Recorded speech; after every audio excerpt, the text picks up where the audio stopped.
Le joueur frisson de la saison. Et on parle de lui à City, je crois. Le joueur frisson de la saison. Eh ben, Thomas et moi, on est d'accord. Tu vois, ça arrive. C'est vrai. Thomas et Étienne. Non, non, parce que Étienne, vous me dites Thauvin. Oui, moi, Et c'était la Thomas surprise, réfléchit, c'était Fernandez Pardo, le Lillois. Un Lensois contre un Lillois. Ah, mais justement, qu'est-ce qu'un frisson? Le frisson, là. Eh oui, c'est une petite décharge de temps en temps. Et je trouve que Fernandez Pardo incarnait ça. Et je trouve que sur le moment où Lille a fait sa remontada, est allé chercher sa 3e place, je trouve que Mathias Fernandez Pardo est un élément prépondérant du 11 lillois. Et c'est ce genre de joueur que j'aime, détonnant, capable de faire de très belles choses avec le ballon. J'aime bien votre formule. J'ai envie de regarder quand je me mets devant un match, j'ai envie de regarder ce joueur. Quand je regarde Lille, où je me suis beaucoup ennuyé cette saison devant Lille, ce joueur-là, sur la fin de saison, il m'a donné envie de regarder Lille. Et je trouve que c'est un joueur pas comme les autres. Étienne, vous avez ressenti une petite décharge de la part de Florent Thauvin. J'en ai ressenti plusieurs, lui. Sur l'ensemble de la saison, il a réussi à envoyer pas mal de décharges. Et franchement, au démarrage, moi, quand je vois signer à Lens, je pense pas qu'il va faire cette saison-là. Je pense pas qu'il va être à ce niveau-là. Et je trouve que c'est un joueur quasiment qui a progressé encore à son âge. Je veux dire, il a un niveau. J'aurais été ravi de le voir rejoindre l'équipe de France pour la Coupe du Monde, parce que je trouve que c'est un joueur qui arrive à une maturité, qui est décisif en permanent, qui est toujours aussi spectaculaire, qui a une maîtrise de tout ce qu'il fait et aussi de ses émotions. Un joueur formidable. Je vais prendre un complément de 10 secondes sur Thauvin. Ce matin, j'ai fait une émission avec Maxime Lopez et il parlait beaucoup, il nous expliquait que tous les joueurs qui ont affronté Thauvin étaient assez impressionnés, un peu choqués du niveau de Florentin par rapport à ce qu'il a connu en Italie. De toute façon, il était dans les 5 nommés pour être finaliste et pour être joueur de la saison. Bon, il y a une embrouille à Strasbourg entre Bernard et Sébastien. Bernard, vous, le joueur frisson de Strasbourg, c'est Joaquin Panicelli. Et vous, à Strasbourg, le joueur frisson, c'est Diego Moreira. Ah, bon, bah, je vous laisse vous expliquer. Là, tu me riais dessus quand j'ai dit Fernandez Pardo. Ah non, je ne t'ai pas ri dessus. Je t'ai dit que ça a été très court. Thomas, je suis en train de faire une petite séquence strasbourgeoise, là, mes petits, là. Panicelli. Bah oui, parce qu'il était appelé il a été recruté très cher d'ailleurs pour être la doublure d'Emmanuel Emega. Et puis il a éclaboussé de son talent. Alors moi, je suis peut-être pas très objectif et honnête pour une fois, parce que j'ai un petit penchant pour les buteurs sud-américains, les Balbo, Batistuta, Crespo et tous les autres. Et on va même rajouter Trezeguet, le franco-argentin. Mais lui, par rapport à un Batistuta, il rajoute plusieurs panels à son arc. C'est quelqu'un qui a une palette de jeu extrêmement large. Et je pense qu'il aurait fini meilleur buteur pour sa première saison, parce que quand même, je rappelle, c'est un joueur qui arrivait de D2 espagnol, et que malheureusement, il a été appelé en sélection d'Argentine. Il aurait sans doute été à la Coupe du Monde. Malheureusement, il a un destin tragique. Vous me dites que la saison de Strasbourg, c'est un poil arrêté là. Ben, je pense oui, parce qu'on espérait du côté de Strasbourg que la blessure de Panicelli allait être compensée par le retour d'Emega. Et Emega, le Dark Vador alsacien, est revenu pour ambiancer le COP alsacien strasbourgeois, ce qui n'était pas forcément une bonne idée après l'élimination face au Rayo Vallecano, pour laquelle il est pour beaucoup. Et je pense que la saison de Strasbourg s'est arrêtée là. Diego Moreira, pourquoi c'est votre joueur frisson? Moi, j'ai évidemment mis de côté les joueurs du Paris Saint-Germain, sinon il n'y a pas de jeu. Oui. Puis on les connaît en plus. Alors, on les connaît, on les voit. Oui, mais frisson, ça peut être quand même... Kvaratskhelia, c'est frisson quand même. Oui. Donc j'ai hésité avec Tolisso, et moi, Diego Moreira, il m'a plu dans cette saison, de la même manière que le jeu de Strasbourg m'a beaucoup plu. Pas tout le temps, il y a des défauts énormes évidemment, mais je trouve que ça jouait un football à une touche, appel, contre-appel, et je trouve qu'il est le symbole, l'un des symboles de ce football-là qui, par moments, m'a émerveillé. Et évidemment, avec beaucoup de défauts. Mais j'aurais pu aller sur Tolisso aussi. 007 est devenu Superman. C'était son surnom à Lyon, Moreira. Vous savez pourquoi? Non. 0 but, 0 pas, 7 millions. Ah oui, d'accord. Il est devenu un super joueur à Strasbourg. Le joueur frisson par Sébastien Tarago. Strasbourg, l'équipe la plus jeune d'Europe dans les 5 grands championnats. 21 ans de moyenne d'âge et quelques petits mois. Saison de Ligue 1 qui s'est achevée hier. Mes amis, notons la saison de Ligue 1 qui s'est achevée. Quelle note pour la saison? Prenez vos raquettes et vous m'indiquez. Donc, c'est le même barème que pour un match avec les joueurs. 6, 10, 9, Un spectacle 8, où on parle... la Ligue 1 s'est achevée, vous mettez la note que vous voulez. C'est un 10 sur 10 pour Grégory Schneider. C'est un 7, c'est un bon cru. C'est un cru excellent pour Bernard Lyon, c'est un cru satisfaisant pour Étienne, et c'est un bon cru pour... voilà. Satisfaisant, voilà. On a le 10 et on a le 6, il y a 4 points d'écart. Satisfaisant, pourquoi ?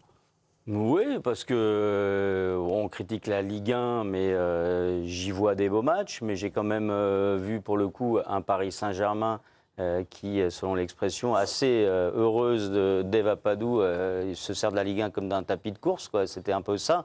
C'est-à-dire qu'on y voyait, comme l'a remarqué à juste titre Thomas, on y a vu 10 fois où je crois, par exemple, le Ballon d'Or, Ousmane Dembélé débuter, faire un match de Ligue 1. Donc, de ce point de vue-là, c'était quand même un peu décevant. Et puis, la déception, par exemple, de ne pas voir l'Olympique de Marseille, qui, je vous le rappelle, au début de la saison, on était là, tous à se dire, est-ce qu'ils ne peuvent pas faire le match cette saison avec le Paris Saint-Germain pour le titre ? Lens l'a fait, du coup. Hein ? Lens l'a fait à la place. Ouais, mais bon, c'était sympa. C'est pour ça que je mets au-dessus de la moyenne. Mais donc, il y a des choses positives, puis des choses qui ont été un peu plus ennuyeuses. Ah oui, mais là, c'est un tout pile, c'est un 10 sur 10 pour Grégory Schneider. Qu'est-ce qui vous a donc emballé dans cette saison ? Le crash de Marseille, non, ça vous non, mais aide, il y a des clubs qui ont fait des choses formidables avec beaucoup moins.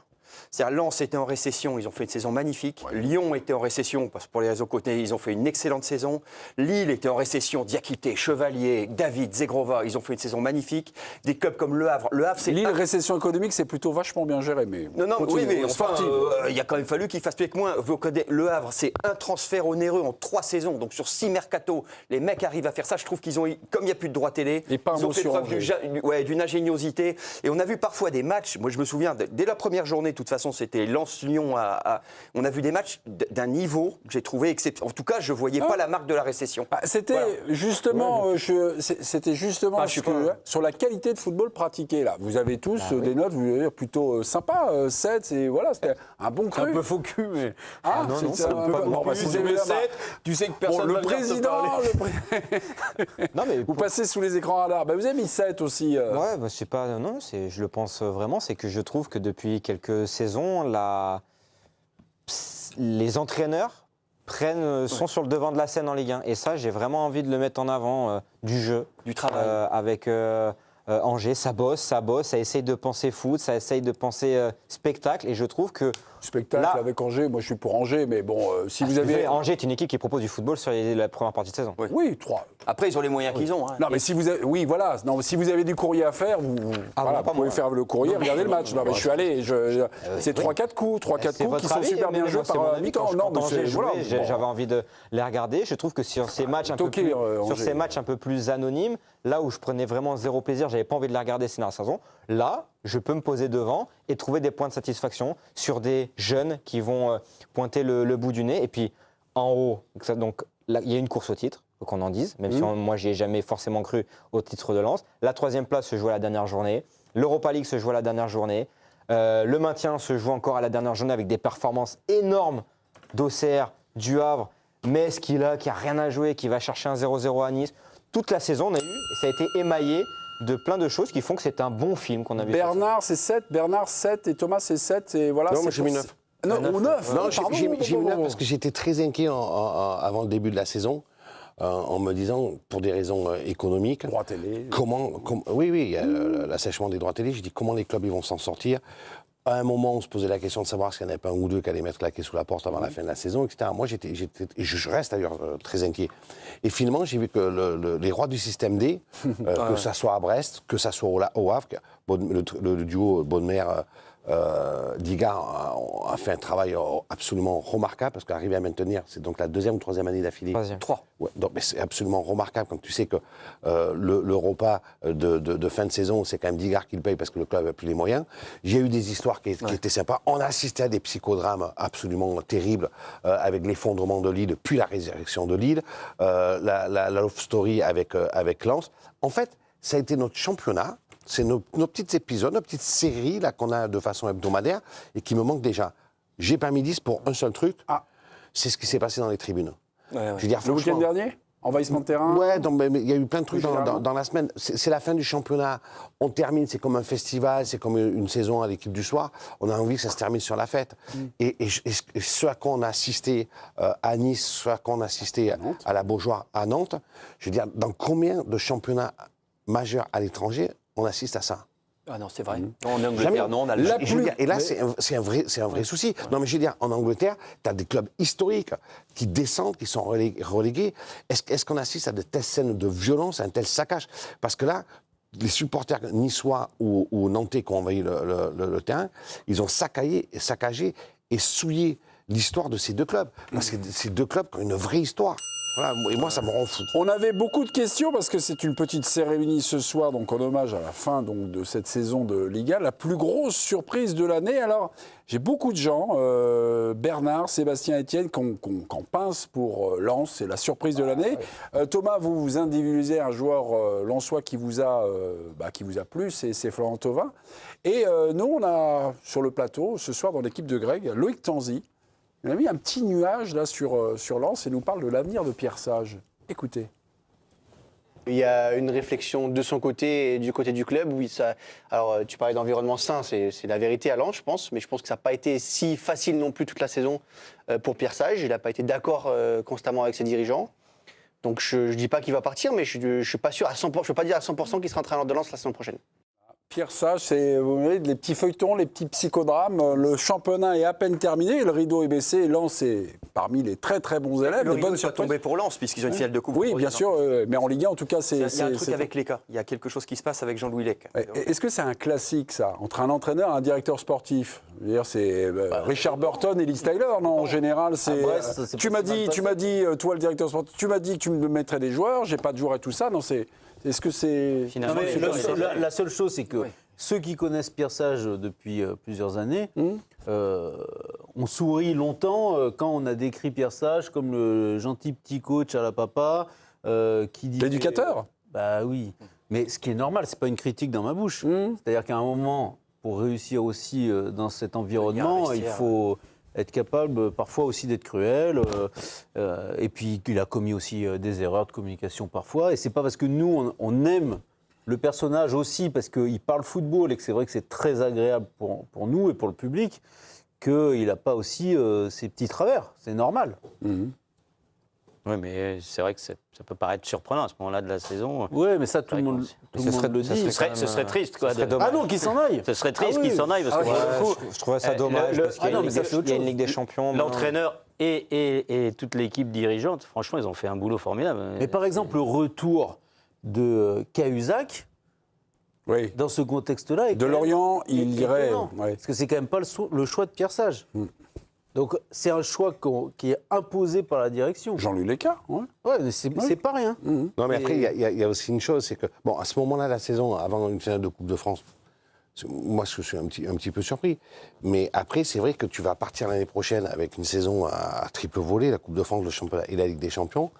Il ne faut pas s'attendre à ce que Lens construise une équipe de dimension Ligue des Champions. C'est plutôt la tendance inverse, parce que Saïd, il est libre, il est parti en Arabie Saoudite. Thomasson a signé à Rennes. Sangaré, ça va être compliqué pour le... non, tu ne le gardes pas. Gagnou, tu ne le gardes pas non plus. Non, mais Gagnou, tu peux le garder. Tu ne vas pas tous les perdre. Vous dites Thomasson, vous? Pardon? Thomasson? C'est Thomasson. De quoi, Thomasson? À chaque fois, j'ai l'impression que vous avez dit Thomasson. Il n'est pas islandais? Il n'est pas islandais, Thomasson. Si, par son arrière-grand-père du côté de sa grand-mère. En revanche, il dit du côté de sa grand-mère. Donc ça compense, il dit Ancelotti. Je vous présente mes excuses. Mais tu as que vérifié parce que je l'ai eu au téléphone. Oui, ok. Voilà. Mais bon, voilà, donc peut-être que Pierre Sage se pose des questions en se disant est-ce que l'année prochaine, ça ne va pas être très compliqué de confirmer en Ligue des Champions?